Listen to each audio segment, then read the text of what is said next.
Bravo Delta Show. Brought to you by Jagadamba Ultra Premium OPC Cement. Sponsored by Gold Star G10 for the fast life. Prabhu Pay, wallet our mobile. Gorkha Tweed, the Himalayan answer to the Highland heritage.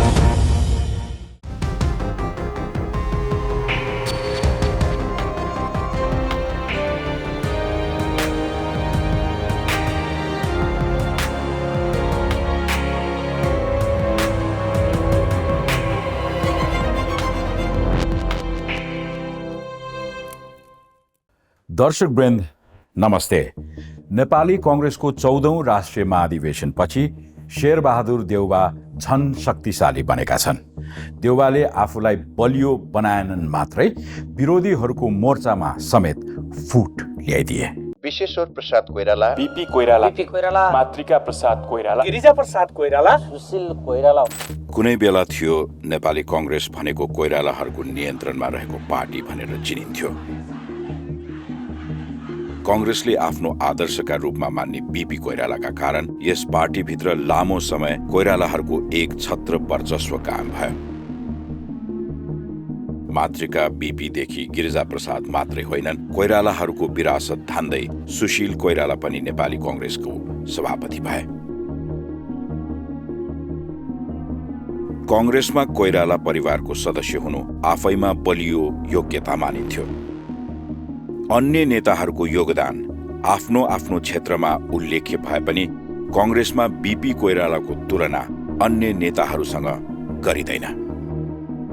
उनलाई कांग्रेसजनले आफ्नो आदर्शका रूपमा मान्दै उनको दर्जा निकै उच्च रूपमा राख्ने गरिन्छ।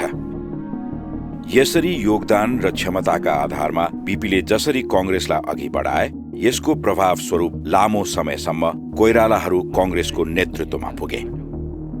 कांग्रेसको परम्परा हेर्ने हो भने कोइराला मात्रै होइन, यो पार्टी लामो समयदेखि पारिवारिक विरासतहरूका रूपमा चल्दै आएको थियो। अघिल्लो पुस्ताको योगदानका आधारमा नयाँ पुस्ताले सजिलै नेतृत्व पाउने परम्परा यसमा रहिआएको देखिन्थ्यो। तर 14औं महाधिवेशनले कांग्रेसको यो पुरानो परिभाषा लगभग बदलिदिएको छ। यो महाधिवेशनले बीपी कोइरालाका भतिजा शेखर कोइरालालाई पार्टीको सभापतिमा मात्रै पराजित गरेन, पारिवारिक विरासतका हिसाबले बलिया मानेका विमलेन्द्र निधि र प्रकाशमान सिंहलाई समेत नराम्ररी झट्का दियो। सभापतिमा अघि सरेका उनीहरू दुवैजनालाई कार्यकर्ताले यसरी सबक सिकाइदिए कि सायद उनीहरू समेत यो परिणामको आंकलन गरिरहेका थिएनन्। कांग्रेसमा अब पारिवारिक पृष्ठभूमिका हिसाबले होइन, आफ्नो बलबुताका हिसाबले नेतृत्वमा पुगिन्छ भन्ने उदाहरण यो महाधिवेशनले प्रस्तुत गरिदिएको छ। परम्परागत शक्ति केन्द्रहरू परिवर्तन भएका छन्। स्वयं कोइराला परिवारका सदस्यहरूले हार बिहोर्नु परेको यो महाधिवेशनले देउबालाई बलियो शक्ति केन्द्रका रूपमा अघि ल्याएको छ। यसअघि तीव्र प्रतिस्पर्धाबाट सभापति बनेका देउबा यसपटक थप बलियो मात्र बनेनन्, आउँदा दिनहरूमा पनि उनको लेगेसी लामै समयसम्म रहन सक्ने संकेत देखिएको छ। यसअघि भागबण्डाको आधारमा जसो तसो अघि बढेको कांग्रेसलाई देउबाले कसरी अघि बढाउँछन् र देउबासँग प्रतिस्पर्धा गरेको समूहले उनलाई कसरी साथ दिन्छ, कांग्रेसीहरूका लागि अबको चासोको विषय यही हो। आफ्नै समूहको मात्रै होइन, परिवारको समेत असहयोगका बावजुद सभापतिमा प्रतिस्पर्धा गरेका डाक्टर शेखर कोइरालाले देउबासँग सम्मानजनक मत प्राप्त गरे।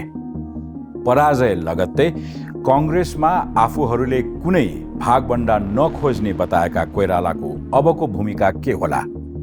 उनलाई मत दिने र नदिने कांग्रेसीहरूले चासोका साथ हेरिरहेको यही सन्दर्भमा कुरा गर्न आज हामीले डाक्टर शेखर कोइरालालाई कार्यक्रममा निम्त्याएका छौं।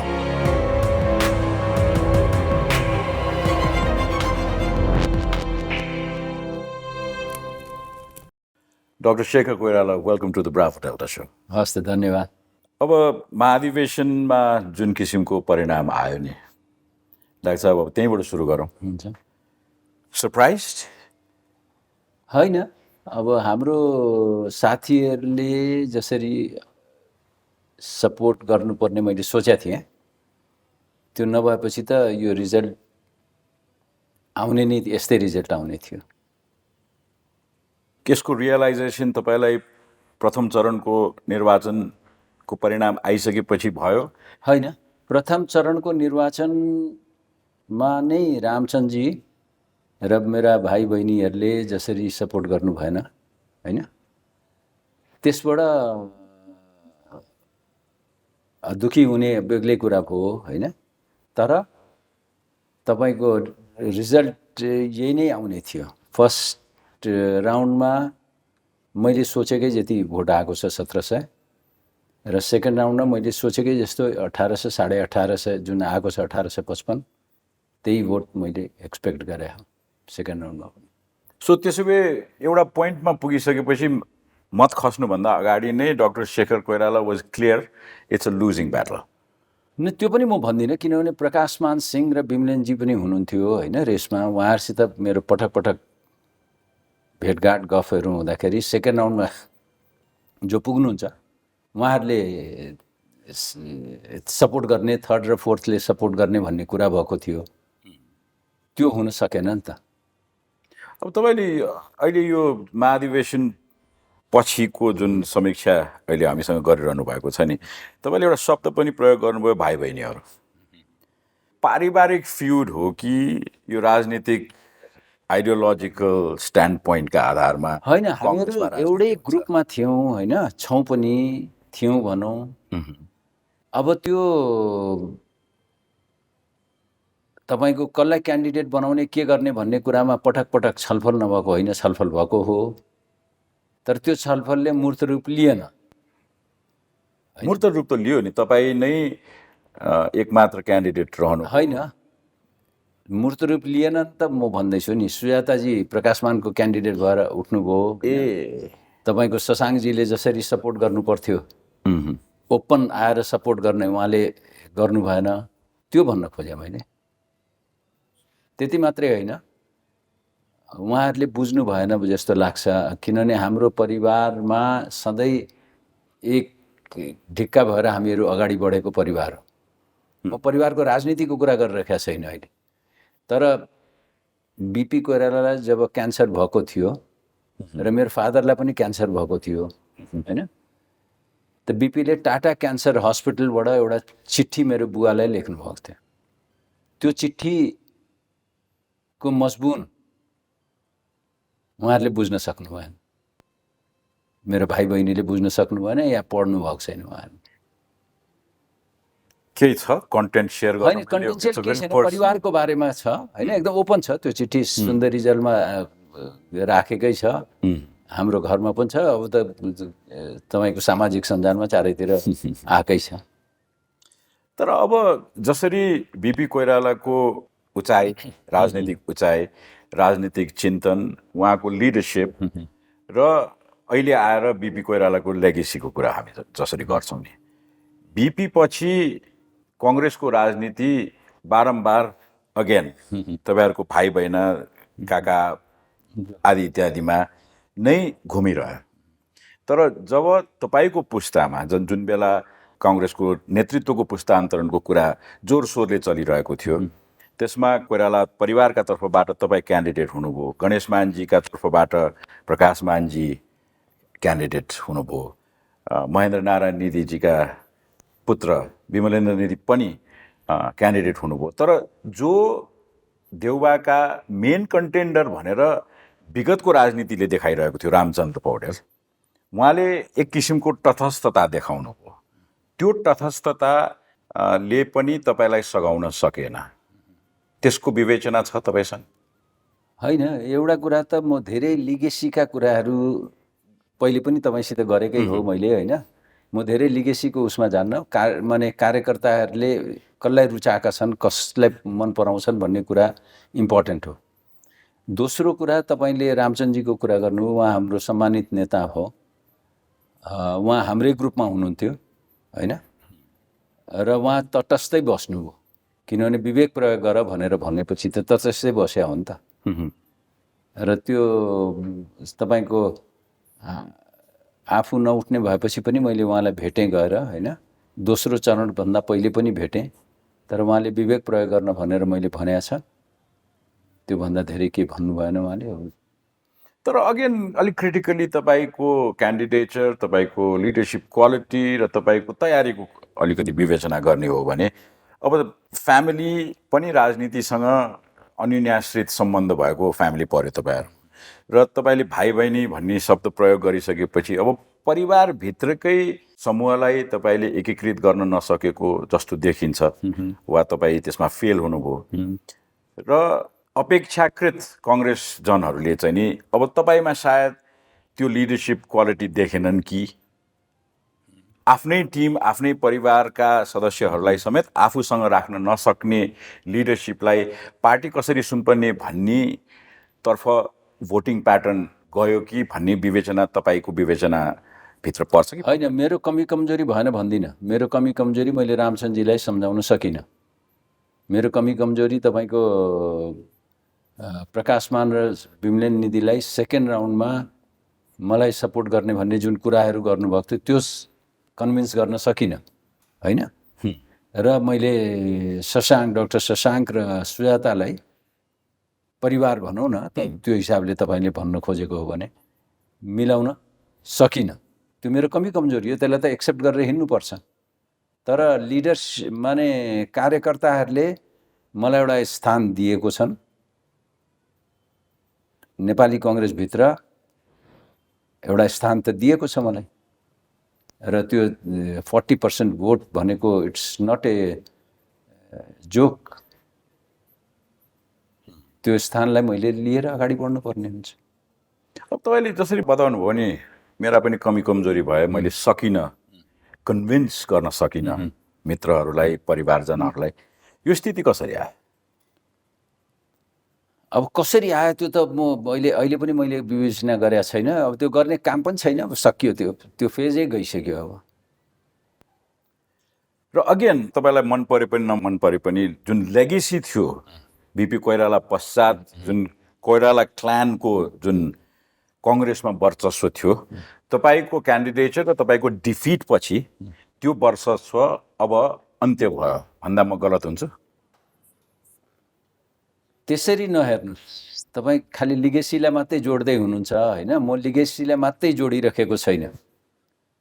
अबको 4 वर्षपछि जुन महाधिवेशन हुनेवाला छ त्यसमा मेरो रोल मैले आफूलाई कसरी प्रस्तुत गर्छु, म कतिको कार्यकर्ता माझमा जसरी म पहिले 5 वर्ष घुमेँ त्यसै गरी म घुम्छु कि घुम्दिनँ, र समयकाल परिस्थितिले त्यसलाई डिटरमाइन गर्छ। त्यसरी मैले हेरेको छु। सो 4 वर्षपछिको निर्वाचनको तयारीका रूपमा यो डिफिटलाई लिनुभयो तपाईँले? होइन, तयारी भन्नुहोस् या त्यसलाई मैले अब अरू केही उसमा गर्नुहोस्, तर समयकाल परिस्थिति पनि हुन्छ। र तपाईँको म कार्यकर्ता माझमा पुगिरहेको हुन्छु, जसरी म पुगिरहेको थिएँ। जिल्ला जिल्लामा जान्छु, गाउँ गाउँमा जान्छु, कार्यकर्ताहरू माझमा म पुगिरहेको हुन्छु र कार्यकर्ताहरूको भावनालाई बुझेरै अगाडि बढ्छु। तपाईँले यो कन्भर्सेसनमा जसरी भन्नुभयो नि, मेरो एउटा निर्दिष्ट स्थान तयार भयो कङ्ग्रेसभित्र, 40% भोटको तपाईँले जुन कुरा गर्नुभयो। तर अब now let's cut to the new leadership. 14औं महाधिवेशनले स्थापित गरेको कङ्ग्रेसको लिडरसिप र उहाँले लिड गर्ने कङ्ग्रेसको प्रारम्भिक कुरा गर्ने हो भने तपाईँलाई 27औं स्थानमा राखिएको। ठिक छ। Does it pinch? मलाई पिन्च गर्दैन। हेर्नुहोस्, वरियता भन्ने कुरा तपाईँको कार्यकर्ताहरूले राख्ने हो। कार्यकर्ताहरूले मलाई राखिसके, म कुन वरियतामा छु भन्ने कुरा, होइन। अब सभापतिजीले कहाँ राख्नुहुन्छ त्यो सभापतिजीको जिम्मेवारी हो, मेरो जिम्मेवारी होइन। त्यो कार्यकर्ताहरूले मलाई त जिम्मेवारी दिइसके नि त। पार्टीभित्र सभापतिजीले जित्नुभएको छ, उहाँलाई बधाई, शेरबाजीलाई। उहाँको रोल एउटा छ, एज ए 40% को जुन मैले भोट पाएको छु त्यसले मेरो रोल अर्कै डिफाइन गरेर म हिँड्छु। यहाँले बताउनु भएको कुरामा पार्शियल सत्यता म मान्छु, तर अगेन हिस्टोरिकली कङ्ग्रेसको चाहिँ नि विगतलाई हेर्ने हो भने मुख्य प्रतिस्पर्धी जहिले पनि दोस्रो वरियतामा देखिन्थे। तपाईँ 27औंमा पुग्नुभयो। यसको अर्थ चाहिँ नि तपाईँ र वर्तमान सभापति तथा प्रधानमन्त्री शेरबहादुर देउबा बीच साँच्चीकै वैमनस्यता छ भन्ने एक किसिमको जुन विश्लेषण बाहिर सुनिन्छ, वा तपाईँसँग उहाँ रिसाइरहनु भएको छ वा डराइरहनु भएको छ, तपाईँलाई एट बे राख्नका लागि नै यो ओपन जुन कार्ड उहाँले पोलिटिकली फाल्नुभयो नि, तपाईँलाई अलिकति पोलिटिकली ह्युमिलिएट गर्ने, अलिकति एट बे नै राख्ने भन्छु म, ह्युमिलिएट भन्दा पनि। त्यसलाई तपाईँले अलिअलि यसलाई फिलोसोफाइज गरिरहनुको के अर्थ रहन्छ? होइन, उहाँले के गर्नुहुन्छ भन्ने कुरा मेरो लागि इम्पोर्टेन्ट होइन। असर्टनेस त चाहिन्छ नि, तपाईँ त युवा द होइन, असर्टनेस भनेको के? महाधिवेशन सकिएपछि त candidate becomes a general Congress, तपाईको 40% को क्लाउड छ। त्यही त म भन्दैछु त, मलाई 40% महाधिवेशन प्रतिनिधिहरूले तिम्रो स्थान यो हो भनेर राखिसकेपछि मलाई त राखेको छ नि त कहीँ न कहीँ त उनीहरूले, कार्यकर्ताहरूले। त्यसलाई मैले मान्यता दिने कि सभापतिजीले मलाई कहाँ राख्नु भएको छ भन्ने मान्यता दिने? म कार्यकर्ताहरूको माझमा पहिले पनि जान्थेँ, पहिले पनि गर्थेँ। नेताहरूले के गर्नु छ, सभापतिजीले कहाँ राख्नुहुन्छ, द्याट इज। तर त्यो प्र्याक्टिसको भावनाको हिसाबले हेर्ने हो भने यो कम्प्लिटली पोल्स अपार्ट भयो। तपाईलाई अब राख्नु भएन भने त मैले के गर्ने? होइन, what can I do? Party छोडेर जाने त होइन। तर कांग्रेसमा त अरूले राख्ने, अरूले राखिदिने भन्दा पनि मागेरै असर्ट गरेर नै पोजिसन लिने जुन प्रचलन थियो नि। होइन, एउटा कुरा नि, त्यो मागेर लिने त सभापति शेरबहादुरजीले नै सुरु गरेको हो। 40% 60% को कुरा जुन गर्नुभयो नि, त्यो शेरबहादुरजीकै ऊ हो। बीपी कोइरालाको टाइममा त मागेर कसैले दिया थिएन, उहाँले आफै राखिदिनुहुन्थ्यो होइन। बीपी कोइरालाको टाइमदेखिको केही न केही त पद्धति बनाया होला नि त। उहाँले फलो गर्नु भएन भने त्यसको जिम्मेवारी म हुन्छु, त्यसको जिम्मेवारी त शेरबहादुरजी हुनुहुन्छ भोलि। यो विषय उठान त हुनु पर्यो नि कांग्रेसभित्र। यदि अब उठान त पदाधिकारीहरूले उठान गर्नु होला, केन्द्रीय सदस्यहरूले उठान गर्नु होला, महाधिवेशन प्रतिनिधि। केन्द्रीय सदस्य त तपाईँ पनि हो नि, होइन? होइन, मैले उठान किन गर्ने? मेरो लागि म उठान गर्छु वरियताको कुरा, कदापि गर्दिनँ। जसरी महाधिवेशनको तपाईहरुको आन्तरिक चुनावभन्दा अगाडि तपाईहरुले जस्ता किसिमका दलिलहरू प्रस्तुत गरेर तपाईहरुको कांग्रेस जनहरूको मन जित्ने प्रयास गर्नुभएको थियो, लिडरशिप फेलियरको कुरा गर्नुभएको थियो। तर त्यस्तो त होइन रहेछ। कांग्रेस अगेन बिलिभड इन तपाईहरुले क्लेम गर्नुभएको फेल लिडरशिपमै बिलिभ गर्यो नि त। अब त्यसपछिका दिनहरूमा त्यो 2/3 बहुमतले चाहिँ नि विभूषित सभापतिलाई लगाइएको लान्छनाको रिमोर्स, पोलिटिकल रिमोर्स होइन। त्यसरी नहेर्नुस्, तपाईहरु त्यसरी हेर्नुहुन्छ, म चाहिँ कसरी हेर्छु भने अबदेखि मेरो रोल इज वेल डिफाइन्ड। अब नेपाली कांग्रेस भित्रको रोल होइन, सभापतिजीले नेपाली कांग्रेसलाई कसरी अगाडि बढाउनुहुन्छ, विधिसम्मत लग्नुहुन्छ कि लग्नुहुन्न, कार्यकर्ताहरूलाई मर्यादित बनाउनुहुन्छ कि बनाउनुहुन्न। मेरो जिम्मेवारी चाहिँ नै कार्यकर्ता जिल्ला जिल्ला जान्छु, कार्यकर्ताहरूलाई मर्यादित बनाउनु पर्यो, व्यवस्थित गर्नु पर्यो। त्यो गर्नुहुन्छ कि गर्नुहुन्न, विधिसम्मत हिँड्नुहुन्छ कि हिँड्नुहुन्न। हिँड्नु भएन भने हामीहरूले हरेक स्टेपमा हामी होला उहाँसित 70-80% छ केन्द्रीय समिति, त्यो त बोल्छौँ नि, त्यो त राख्छौँ नि। तर बहुमतको कुरा गर्ने, डेमोक्रेसीको कुरा गर्ने, होइन बहुमत भएको सभापतिले तपाईले भने जस्तो गर्नु भएन। होइन, 2/3 बहुमत भएर मात्रै हुँदैन, म त्यो भन्दैछु। किनभने 2/3 बहुमत भएर उहाँले विधानलाई नटेकिकन हिँड्न थाल्नु, विधि सम्मत हिँड्नु भएन भने अनि हामी चुप लाएर बसेर हुन्छ। मेरो मर्निङ सोज द डे उहाँले 1-2 पाइला चालिसक्नुभयो सभापतिमा पुनर्निर्वाचित भइसकेपछि। ठिक छ, त्यसमा म चिन्ता, सुन्नुहोस् न, विधिको भावनामा टेकेर काम गर्न थाल्नुभयो। न्याय सङ्गत उहाँले गर्न सकिरहनु भएको छैन। उहाँ अहिले पनि गुट जन्माउने प्रयास गर्दै हुनुहुन्छ। किन चाहियो उहाँलाई गुट? अब के को लागि गुट चाहिँ बनाउनु पर्यो, त्यो बुझ्नु पर्यो उहाँले।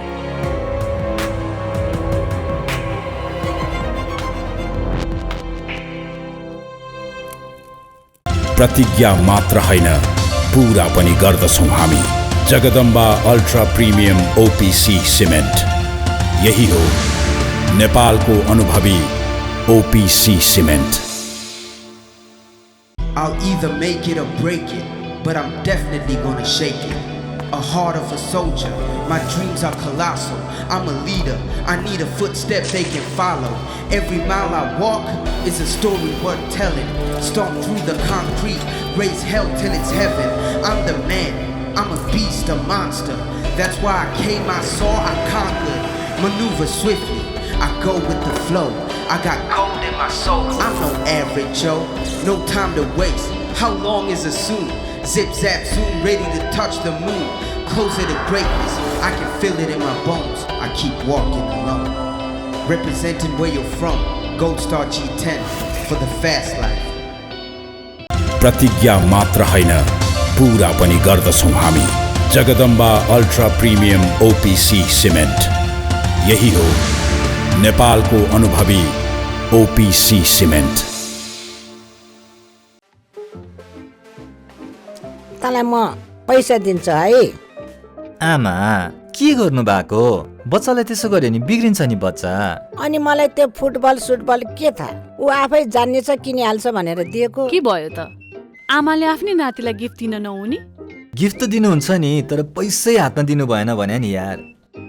यस्तो गर्नुस् न त हजुरआमा, प्रभु पे एपबाट पैसा पठाइदिनु, म ड्याडीसँग सल्लाह गरेर अनलाइनबाट किनिहाल्छु नि, हुन्न ड्याडी? ए प्रभु, मलाई यो एप स्याप भन्ने के थाहा? यो प्रभु पे चलाउन यति सजिलो छ कि आमाले पनि एकैछिनमा सिकिहाल्नुहुन्छ। जय होस् प्रभु। प्रभु पे वालेट अब मोबाइलमा। Jagadamba ultra premium OPC cement, यही हो नेपालको अनुभवी OPC cement.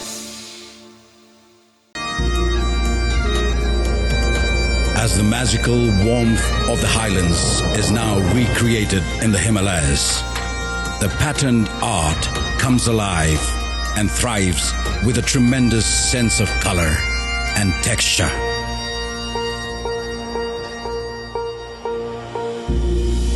Gorkha Tweed, the Himalayan answer to the Highland heritage.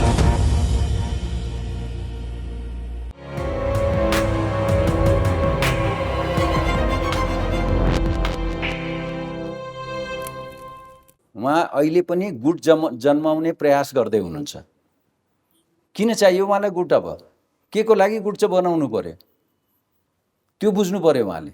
त्यो जबसम्म बुझ्नुहुन्न, विधि सम्मत हिँड्न सक्नु भएन भने हामी आवाज उठाउँदै जान्छौँ। होइन, विधि सम्मत भएको भए त डाक्टर साहब काङ्ग्रेसभित्र गुटको चाहिँ नि अगुवाई प्रधानमन्त्री तथा वर्तमान सभापतिले गर्नुभयो भन्ने तपाईँको लान्छना हो भने तपाईँ त अलरेडी एउटा गुटको नेता हुनुभयो नि। होइन न, त्यसरी तपाईँले त्यो नयाँ सभापतित्व ग्रहण गरिसकेको मान्छेलाई कमान्डर सल्युट। नहीं, कमान्डर सल्युट त म अहिले पनि दिन्छु, दिइसकेको छु नि, बधाई दिइसकेको छ, कमान्डर सल्युट दिइसकेको छु।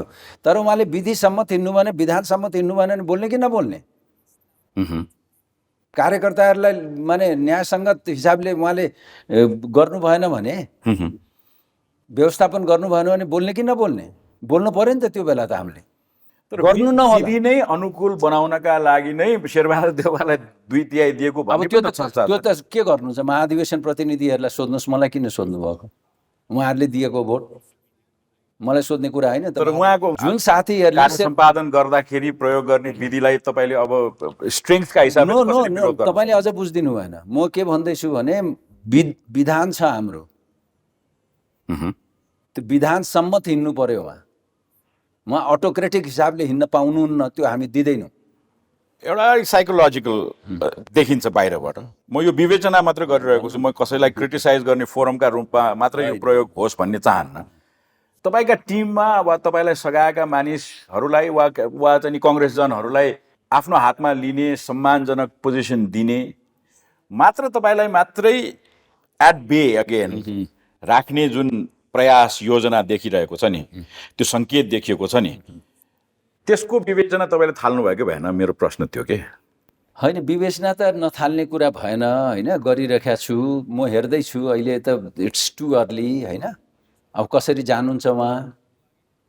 आखिर यो टेलिभिजन तपाईँ र म पनि छलफल गर्दैछौँ त यो त सुन्नुहुन्छ होला नि, उहाँले नसुने पनि उहाँलाई त सुनाउँछन् होला नि त। हिजो र आज तपाईँहरू जसरी चाहिँ नि सामूहिक रूपमा भेला भइरहनु भएको छ नि, यो यसैको समीक्षा हो? होइन, हिजो त हामी चिया पिउन बसेको हो त्यसै गफ गरेर, किनभने आज हामीहरूले चाहिँ नि मैले आफ्नो ग्रुपका साथीहरू जो जित्नु भएको छ, हार्नु भएको छ, बधाई पनि दिएको छैन त्यसरी, होइन, भेटघाट पनि भएको छैन। विभिन्न जिल्लाबाट हुनुहुन्छ, उहाँहरूसित डिनर पनि खाउँ, गफ पनि गरौँ, भेटघाट पनि गरौँ, एक दुसरालाई, धेरै साथीहरूले एक दुसरालाई चिन्नु पनि भएको छैन, त्यो गर्नलाई बोलाएको। दुई टुक जवाफ खोज्ने किसिमको प्रश्न। रामचन्द्र पौडेल, डाक्टर शशाङ्क कोइराला, प्रकाशमान सिंह र सुजाता कोइराला अब तपाईँका समूहका कङ्ग्रेसजन हुन् कि होइनन्? अब यो समयकाल परिस्थितिले बताउँछ, अहिले बताउन सक्दिनँ। अहिले आजको दिनले के बताइरहेको छ? आजको दिनले त मैले अघि नै भनिसकेँ नि, रामचन्द्रजी तटस्थ बस्नुभयो, होइन, डाक्टर शशाङ्क, सुजाता, प्रकाशमानहरूले सोझै, शशाङ्कजी पनि तटस्थै बसेको जस्तो देखिन्छ, होइन। सुजाता प्रकाशमानकोबाट उठ्नुभयो, प्रकाशमान र विमलेन्द्रले सेकेन्ड राउन्डमा शेरबाजीलाई सपोर्ट गरेको क्लियरै छ भनिसकेपछि आजको दिनको विवेचना त यही हो नि। अब यो महाधिवेशनको विवेचनाको क्रममा एउटा अन्तिम प्रश्न जुन सबै दर्शकहरूलाई पनि चासोको विषय, डाक्टर शेखर कोइरालालाई यो महाधिवेशनको इलेक्सन, त्यो पनि पहिलो र दोस्रो चरण गर्दाखेरि it became a very expensive enterprise भनेर भन्छन्। मलाई त एक्सपेन्सिभ हुँदै भएन, होइन। शेरबहादुरजी चाहिँ नि वास्तवमा धेरै खर्च गर्नुभएको छ, मैले यति मात्रै भन्छु। हामीसित ट्रान्सपेरेन्सी त अब सभा तपाईँको खर्च भयो कि भएन? होइन, खर्च नहुने त कुरै भएन नि, खर्च हुँदैन भन्ने कुरा होइन, खर्च नेचुरल हो, खर्च भयो, तर त्यो खर्च नमिनल खर्च थियो। सभापतिजी र देशको प्रधानमन्त्रीजी दान दातव्यबाट नै अब खर्च त त्यही खर्च गर्न सक्ने स्थिति भयो कि होइन? त्यस भने धेरै खर्च भएन, त्यो जति तपाईँहरूले सोचिरहनु दुई तीनवटा सुन्ना होइन नि, त्यस्तो खर्च भएको छैन, एकदम होइन, लुकाउने कुरै छैन। मानिसहरूले के भन्छन् भन्ने कुरा छोडिदिनुहोस्। मानिसलाई कौतूहलता, हाउ एक्सपेन्सिभ वाज कङ्ग्रेसको इलेक्सन? जिल्ला जिल्लामा म जुन देखिरहेका थिएँ र ओडा ओडामा जुन देखिरहेका थिएँ, एक्सपेन्सिभ। यो चाहिँ नि तपाईँको अब जित्नेलाई वा चाहिँ नि जित्नेलाई मात्रै होइन, हार्नेलाई पनि तपाईँ जुन एक्सपेन्स खर्च गरिरहेका थिए, फ्यु करोड्स। कसलाई? तपाईँलाई? मलाई किन सोधिरहनु भएको छ? मैले त्यसरी खर्चै गरेको छैन भन्दैछु तपाईँलाई, विश्वास गरिरहनु भएको छ। तपाईँलाई हराउनलाई मात्रै खर्च लाग्यो त कङ्ग्रेसमा? होइन, म हराउने त भन्दै, मलाई त कार्यकर्ताहरूले हराएको हो नि, भोट नदिएर हारेको हो नि त। होइन, एउटा आङ्कलन हुन्छ नि डाक्टर साहब, अलिकति धेरै होइन, खर्चको सुन्नुहोस् न, यो कति खर्च भयो के भयो भन्ने कुरा इम्पोर्टेन्ट होइन, तर नेपाली कङ्ग्रेसभित्र जुन तपाईँको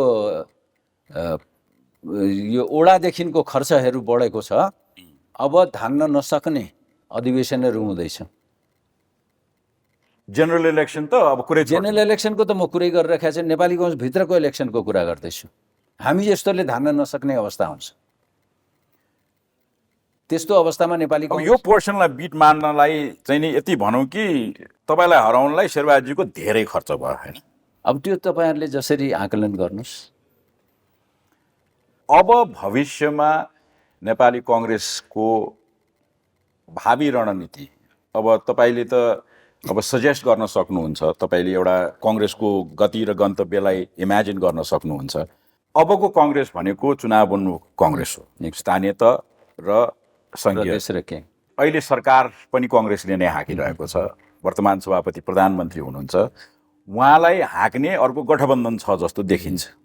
गठबन्धनको हाँ वा ना बाहेक उहाँ अहिले इन्डिपेन्डेन्टली राज्य सञ्चालन गर्ने स्थितिमा हुनुहुन्न। यो अवस्थामा कङ्ग्रेस ताजा जनादेशका लागि जनता समक्ष जाँदा सजिलो कि कङ्ग्रेस क्लिन आफै चुनावमा एक्लै उत्रिँदा राम्रो? यति बताइदिनुहोस्। यसमा नेपाली कङ्ग्रेसभित्र चाहिँ यसरी छलफल भएको छैन, होइन, तर साथीहरूसित बुझ्दाखेरि दुईटा ग्रुप जस्तो देखिन्छ। म एउटा त्यो ग्रुपमा एउटा ग्रुप भनौँ न, जोसुकै हुनुहोस्, त्यसमा कुनै XYZ कोही को नामको कुरा गरे होइन मैले, नेपाली कङ्ग्रेसको आफ्नो छुट्टै पहिचान छ। त्यो पहिचान अहिले हामीहरूको बाध्यता भनौँ न, किनभने नेपाली कङ्ग्रेसैको पहलमा हामीहरूले सुप्रिम कोर्टमा सिग्नेचर गरेर प्रधानमन्त्री बन्नुभएको हो शेरबाजी, होइन? अब गठबन्धन बनेको छ जसमा माओवादी, तपाईँको माधव नेपालजीको पार्टी, अनि यो समाजवादी पार्टी, भूपेनजीको पार्टीहरू 4-5वटा पार्टी छ। त यो अहिलेको निर्वाचनसम्मको लागि यो गठबन्धन चल्छ, किनभने हामीहरूले नै बनाएको हो नि त यो गठबन्धन त। तर अब आउँदो निर्वाचन, स्थानीय निर्वाचन, प्रदेशको निर्वाचन र केन्द्रको निर्वाचनमा नेपाली कङ्ग्रेसको छुट्टै पहिचान छ। हामी कुनै पनि हालतमा, कुनै पनि बहानामा हामी यो गठबन्धनसित मिलेर चुनावमा जाँदैनौँ। हामी एक्लै चुनाव लड्छौँ। तपाईँले यही दौरानमा भन्नुभयो नि, हामीले नै बनाएको गठबन्धन हो भन्नुभयो नि, एकदम। कि गठबन्धनले कङ्ग्रेसलाई थापना गर्यो।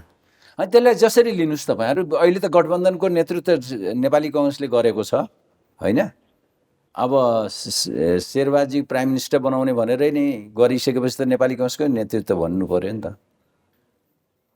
तर अब नेतृत्वको कुरा सुन्दा प्रधानमन्त्रीजीको चाहिँ नि एकदम छोटकरीमा उहाँ अभिव्यक्त गर्ने व्यक्तित्व हुनुहुन्छ। उहाँका कुराहरू, भावनाहरू बुझ्दाखेरि उहाँ यो गठबन्धनको कन्टिन्युएसन नै खोजिरहनु भएको जस्तो देखिन्छ। त्यो हामीलाई स्वीकार्य हुँदैन। यो गठबन्धनको एकीकृत स्वरूप उहाँले खोजिरहनु भएको इलेक्सन सेन्ट्रिक छ कि पोलिटिक्स सेन्ट्रिक छ? किनभने पोलिटिक्स केही अरू चिजमै घुमिरहेको जस्तो देखिन्छ। पोलिटिक्स त तपाईँको छँदै छैन भन्छु म। राजनीति के भइरहेको छ र देशमा?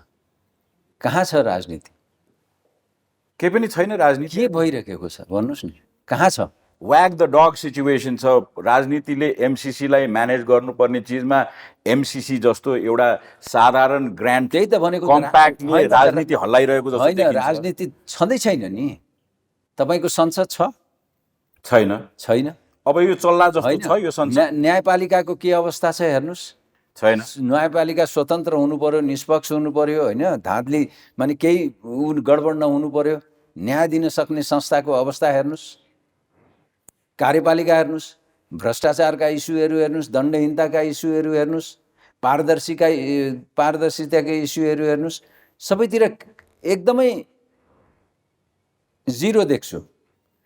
त्यति मात्रै होइन, इन्ट्रेस्टिङ सेपरेसन अफ पावरको माने डेमोक्रेसीमा separation of power is very important हो। हामी पावरलाई मर्ज त गराइरहेका छैनौँ भन्ने लाग्छ मलाई। यो पावर मर्जिङको कुरा अलिकति एक्सप्लेन गरौँ। बडा इन्ट्रेस्टिङ लाग्यो मलाई पनि। तपाईँको यसो हेर्नुहोस्, तपाईँको राजनीतिज्ञहरूले न्यायाधीश बनाइदेऊ भनिकन न्यायपालिकामा ढकढकाउँछ, होइन? प्रधान न्यायाधीशलाई भन्नुहुन्छ। अनि प्रधान न्यायाधीश चाहिँ मन्त्री बनाइदेऊ भनिकन कार्यपालिकालाई भन्नुहुन्छ। Is it not a merger of power? हामी त सेपरेसन अफ पावरको कुरा गर्दैछौँ डेमोक्रेसीमा। यहाँ त मर्जर अफ पावर हुँदैछ। This is serious concern. व्यवस्थापिका चल्न सकेको छैन। हो कि भन्नुहोस् त? जनताको रियलाइजेसन, तपाईँको रियलाइजेसन, हाम्रो फ्रेटर्निटीको रियलाइजेसन मिल्दोजुल्दो नै छ। तर तपाईँ जस्तो ठुलो पार्टीको 40% स्टेक होल्डरको यस्ता किसिमका यो मर्जर अफ पावरलाई फेरि सेपरेसन अफ पावरको चाहिँ नि स्टेन्टिङ गर्ने काममा तपाईँले आफ्नो रोल देख्नुहुन्छ कि हुन्न? होइन, गर्नुपर्छ। त्यसैले त जस्तो मैले आज सुरु गरेँ तपाईँसित बोल्न, यो कुराहरू त बोल्दै बोल्दै जाँदाखेरि गरेर हुन्छ नि त। एकै दिनमा त हुने होइन नि केही कुरा पनि। तपाईँको भ्रष्टाचारको इस्युहरू नउठाइरहेका त होइन नि, समय लाग्छ। अब कम्पाउन्ड प्रब्लम भइसक्यो। अब यहाँ यस्तो कन्भर्सेसनहरूमा हामी जुन सिस्टममा छौँ त्यो सिस्टममा अपरेट गरिरहेका political forces, administrative forces, judicial forces, military forces, अरू सिक्युरिटी एपारेटसहरू, ल एन्फोर्समेन्ट आदि इत्यादि सबैलाई ब्ल्याङ्केट हेर्ने हो भने सबैमा इरोजन सुरु भएको छ। अब त्यो इरोजनको दोष व्यवस्थामा लाउने बित्तिकै एक थरी क्रिटिकहरू यो व्यवस्था विरोधी आवाजको चाहिँ नि बिजारोपण भइसक्यो भनेर फेरि सेन्सलेसली क्रिटिसाइज गरेको पनि देखिन्छ। तपाईँको स्ट्यान्ड पोइन्टबाट यो क्रिटिसिजम आवश्यक छ कि छैन? होइन, व्यवस्था माने अहिलेको व्यवस्थालाई जुन संविधान छ त्यो संविधानलाई हामीहरूले राम्ररी चलाउन सकेका छौँ कि छैनौँ, द्याट इज इम्पोर्टेन्ट। संविधानका धेरै प्रावधानहरू हामीहरूले अहिलेसम्म केही गर्नै सकेको छैन देखिन्छ कति ठाउँहरूमा। तपाईँको हेर्नुहोस्, यो अन्तर प्रदेश माने कन्फ्लिक्ट्सहरू हुन्छ नि त 7वटा प्रदेशको, त्यो कन्फ्लिक्ट्सलाई निरूपण गर्नलाई तपाईँको संविधानैले दिएको छ अधिकार। तर एकचोटि ओलीजीको टाइममा बस्यो, अहिलेसम्म बस्न सकेका छैन 4 वर्षमा, होइन? त्यस्तै तपाईँको स्थानीय तह र प्रदेशहरूको बिचमा छ, उसैले दिएको छ, संविधानले दिएको अधिकार छ, बस्दैन।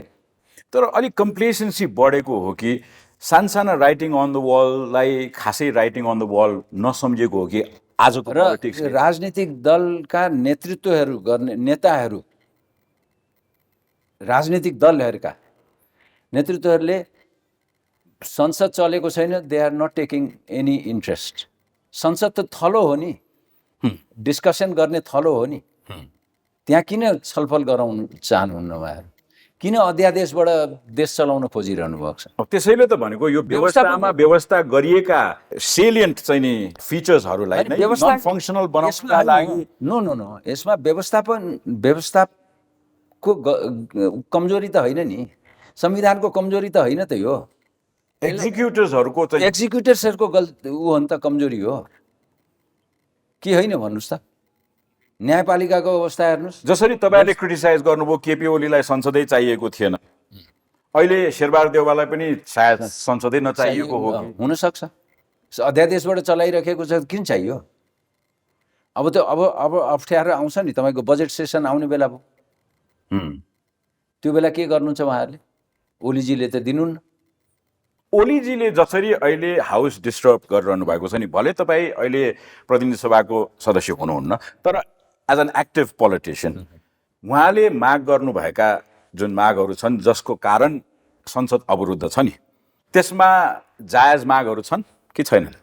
हेर्नुहोस्, यो यसै हेर्दाखेरि नि बडा इन्ट्रेस्टिङ देखिन्छ कि ओलीजीले माने एमाले भनौँ न, एमाले जुन माग राखेको छ 14 जना कि 18 जना माने माधव नेपालजीको समूहको सांसदहरूलाई खारिज गर्नु पर्यो भन्ने छ नि उहाँको माग। मेन माग त्यही हो, होइन? जायज छ कि छैन?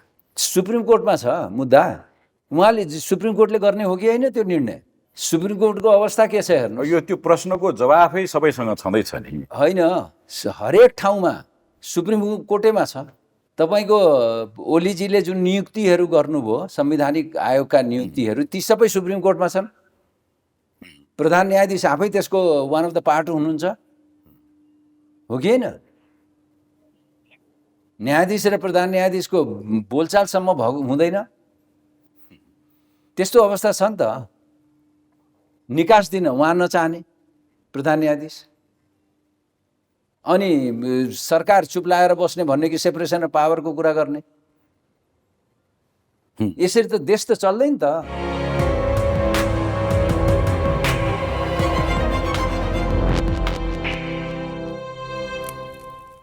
प्रतिज्ञा मात्र होइन, पूरा पनि गर्दछौँ हामी।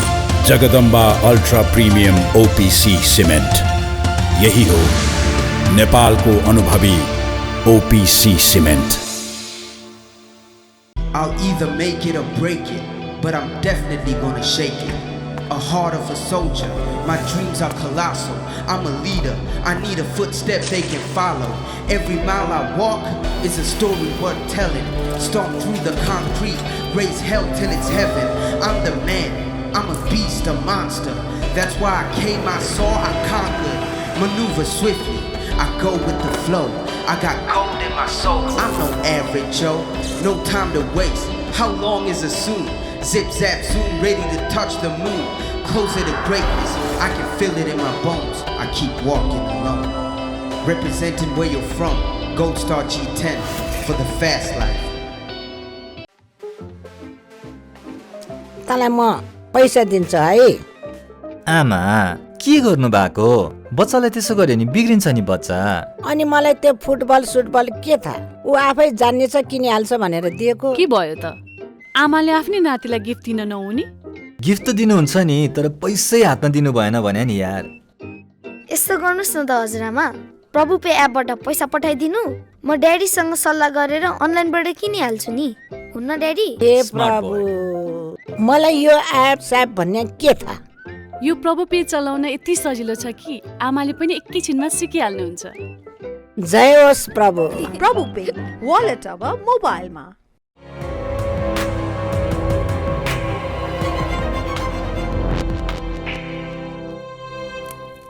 कोर सङ्घीय स्टेटका यथार्थहरू जसरी हामीले अहिले विवेचना गरिरहेका छौँ, तपाईँ त तराईबाट आफ्नो कन्स्टिट्युएन्सी तपाईँको तराईमा छ, तपाईँ त्यहाँबाट चुनाव लड्नुहुन्छ, तपाईँका भोटर्सहरू बाई एन्ड लार्ज किसानहरू छन्। अहिले जसरी तराईका केही जिल्लाहरूमा कृषि आन्दोलन भनेर एक किसिमको अनरेस्टको बिजारोपण भएको छ नि, मैले अघि नै पनि कुरा गरेको थिएँ, सानसाना अक्षरहरूको राइटिङ अन द वल टटकारो देखिएको छ। सीके राउतको नेतृत्वमा भइरहेको किसान आन्दोलन, त्यो आन्दोलन के को रिफ्लेक्सन हो जस्तो तपाईँलाई लाग्छ? हेर्नु, सीके राउतजीको किसान आन्दोलन चाहिँ नि पोलिटिकल हो जस्तो लाग्छ यसै हेर्दाखेरि। मैले त्यति अहिले उहाँको उसलाई गम्भीर उसमा लिएको छैन भन्दैन, गम्भीर रूपमै लिएको छु जसरी उहाँ अगाडि बढ्दै हुन्छ होइन। तर किसानहरूको आफ्नै समस्याहरू वास्तवमा छ। म पनि एउटा किसानकै छोरा हो, अहिले पनि हामी खेती किसानी गर्छौँ हामी होइन। र तपाईँको अत्यन्त दर्दनाक अवस्था छ। सबभन्दा तपाईँले किसानको कुरा गर्ने बित्तिकै उखुको कुरा आउँछ होइन।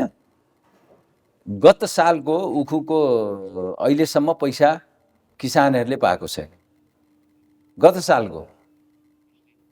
अनि उहाँहरू काठमाडौँमा आएर धरना दिनुहुन्छ, सरकार चुप लागेर बस्या हुन्छ।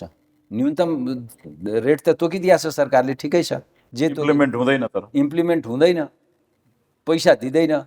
अब त बिस्तारै अलि दिनपछि त उखु त सुक्न थाल्छ नि।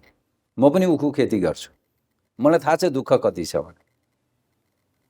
त्यो अहिले सीके रावतले जसरी एउटा चाहिँ किसानको समस्यालाई लिएर एक किसिमको अनरेस्ट सुरु गर्नुभएको छ तराईमा, त्यसमा पोलिटिकल कलर पनि कतै कतै देखिन्छ। तर त्यसबाहेक नेपालमा भएका राजनीतिहरू यस्तै प्रताडनामा परेका जनताहरूको प्लाइटलाई समातेर सुरु भएका थुप्रै दृष्टान्तहरू छन्। गरिब निमुखा, रिजल्ट हाम्रो अगाडि छर्लङ्ग छ, जनता जहाँका त्यहीँ छन्। जुन बेला सत्ताको नजिक पुग्छन् जनता फेरि फताफुङ्ग। सीके राउत अपवाद हुन सक्नुहोला, तर उहाँको पासलाई हेर्दाखेरि उहाँको राजनीति नेपाली राजनीति थिएन, नेपालबाट अलग हुने राजनीति उहाँ गरिरहनु भएको थियो। भलै यसभन्दा अगाडिको सरकारले एकाएक उहाँलाई सभागृहमा शान्त पारेको जस्तो देखिन्छ। तर त्यो सरकार हटिसकेपछि अहिले जुन गठबन्धनीय सरकार छ, त्यो मौकामा फेरि सीके राउत आफ्नो पोलिटिकल सक्रियता देखाइरहनु भएको छ। मैले आजको कन्भर्सेसनमा जसरी व्याग द डग सिचुएसन भनिरहेको थिएँ नि, एमसिसीले राज्यलाई नै यसले डिभाइड गरिदिएको छ, देशलाई नै डिभाइडेड गरिदिएको छ। यो सिचुएसनमा सीके राउत कम्पोनेन्ट यो पोलिटिकल्ली अलि सोच्न पर्ने एकदम ठिक हो प्रश्न हो। तपाईँले सोच्न थाल्नु भयो कि भएन? होइन, मैले सोचेको छु, त्यस्तो नसोचेको होइन। सीके रावतजीले कुनै न कुनै मुद्दा, अहिले किसानहरूको मुद्दा लिएर पोलिटिक्स गर्न खोज्दै हुनुहुन्छ, त्यो कहाँसम्म जान्छ भन्ने कुरा त आजको दिनै भन्न सक्ने अवस्था त छैन होइन। तर त्यो मुद्दालाई एड्रेस गर्नेतिर सरकार लाग्नु पर्यो नि त। एड्रेस त गरिहाल्छ नि, एड्रेस त एडजस्टमेन्ट भइरहेको छ होइन। अहिले कसैलाई ल इन्फोर्समेन्टले समात्छ, पोलिटिकल बार्गेनिङका डिलिङका आधारमा ल इन्फोर्समेन्टलाई काम गर्न नदिकन त्यस्ता व्यक्तिहरू छुट्छन् विदाउट अ ट्रायल भनिसकेपछि त त्यो किसिमको एउटा फियर साइकोसिस त पोलिटिकली सीके राउतले इस्टाब्लिस गर्नुभयो नि त, गर्नुभयो। त्यसलाई कङ्ग्रेसले कसरी हेर्छ? होइन, अहिले त यो विषयमा हामीहरूले हाम्रो बिचमा पनि छलफलहरू भएको छैन होइन। अब त्यो खालि हामीहरूले मैले चाहिँ नि साथीभाइहरूसित त्यसरी यति डिटेलमा तपाईँले जसरी सोध्दै हुनुहुन्छ कुराकानी भएको छैन, तर पढाइ माने अखबारहरूमा आएको मिडियामा आएको कुरालाई मात्रै मैले गर्दैछु। दिस इज ए उहाँले जुन मुद्दा जुन उठाउनु भएको छ त्यो जायज मुद्दाहरू छ, त्यो आफ्नो ठाउँमा छ।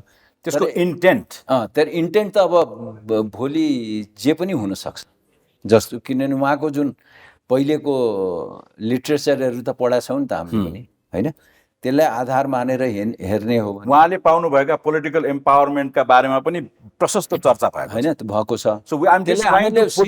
टुगेदर त्यसलाई हामीहरूले माने गभर्मेन्टले त हेरि नै राख्या होला उसको आफ्नो संयन्त्रले, तर पोलिटिसियन्सहरूले पोलिटिकल पार्टिजहरूले पनि त्यसलाई गम्भीरताको साथै हेरेर अगाडि बढ्नुपर्छ।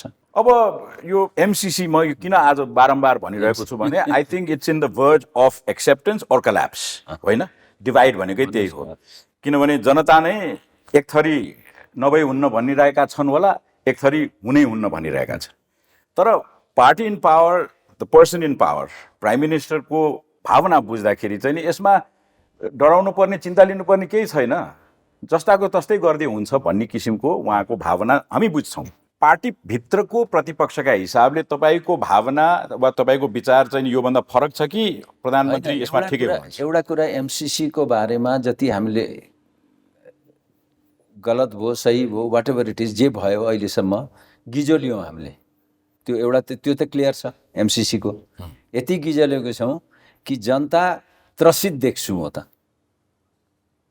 नेपालको सार्वभौम सत्तामा नै असर पर्छ भन्ने सिचुएसन आएको छ नि त, देखिन्छ। त्यो जनताको कुरा गरेँ मैले, एकदम जनता।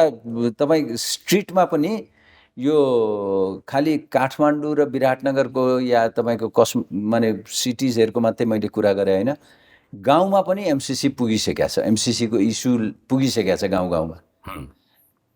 जनता चाहिँ नै त्रसित देखिन्छन् एमसिसी पास भयो भने भन्ने पनि देखिन्छ कति।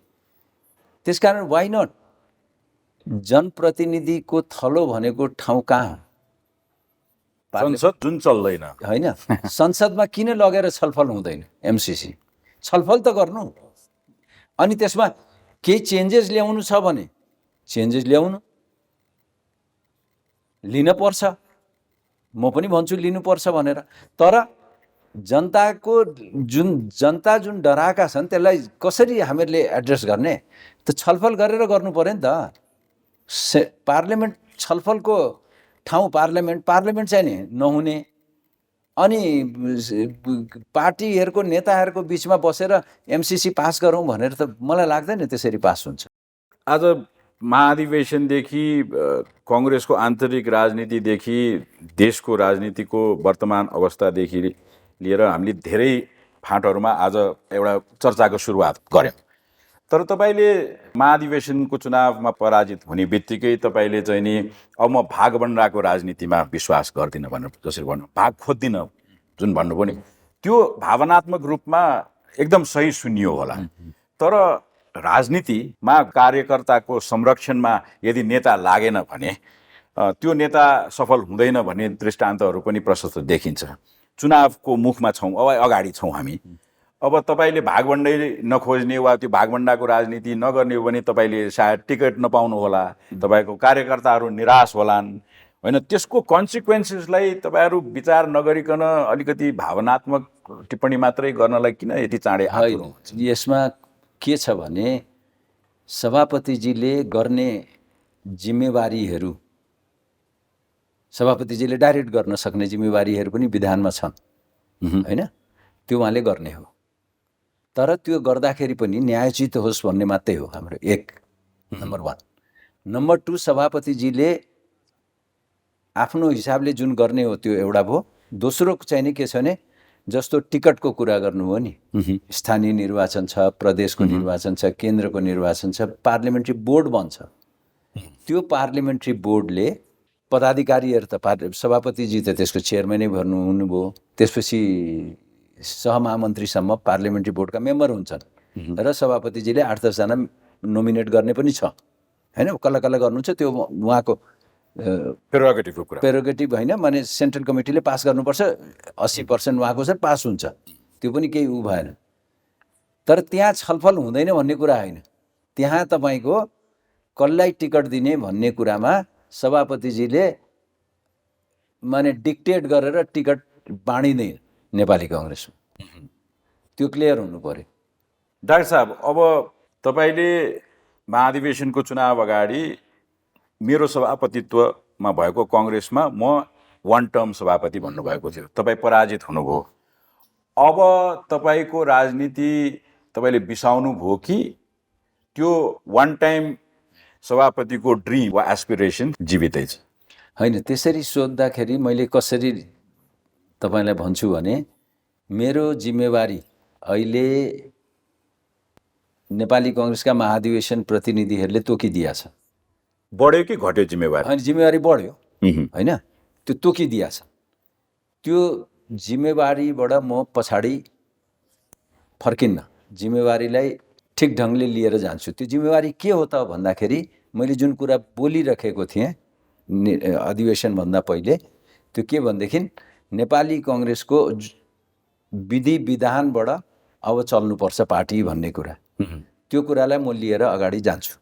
कार्यकर्ताहरूको माझमा म पुग्छु होइन, र 4 वर्षै म यसरी घुमिरहन्छु र कार्यकर्ताहरूको लाई मर्यादित बनाउने जिम्मेवारी जुन मेरो जिम्मेवारी बढेको छ त्यो कुरालाई पनि मैले ध्यान दिएर अगाडि जान्छु।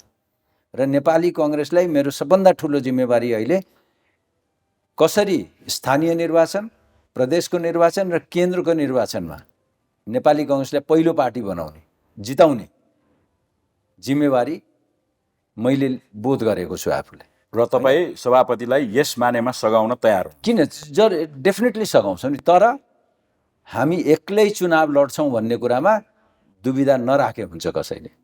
काङ्ग्रेस एक्लै चुनाव लड्न चाहन्छ, गठबन्धनमा आवश्यकता छैन। हस् त डाक्टर शेखर कोइराला, यहाँको यो महाधिवेशन पश्चातको जुन विवेचनाका लागि तपाईँले हामीलाई समय दिनुभयो, विचार दिनुभयो, त्यसका लागि धेरै धेरै धन्यवाद। हस् त, थ्याङ्क यू।